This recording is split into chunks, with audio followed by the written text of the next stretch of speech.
Right. Usually, what I do is the rough way. I just put this is on a crane. It's on 2 blocks, and I just lift that with my hand and just thread it.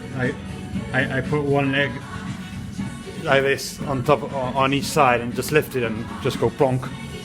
And it usually takes a bit, but it goes in.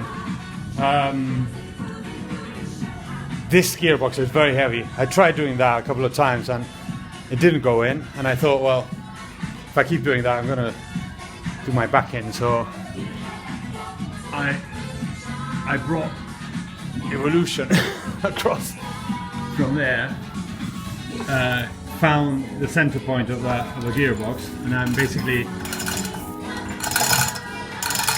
lifting it into position, right? Which is slightly easier. Now that spline needs to go into that hole there. Yeah, if you can see it. So even putting the disc on itself in, which you usually do to test it, is not a straight fit. You have to just juggle it around a bit. Imagine when it's attached to the whole engine, right? And you're trying to put that on. So anyway, that's what I'm doing now. And basically,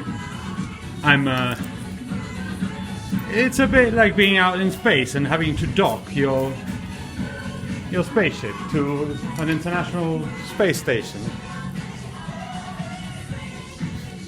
No. See you later, mates.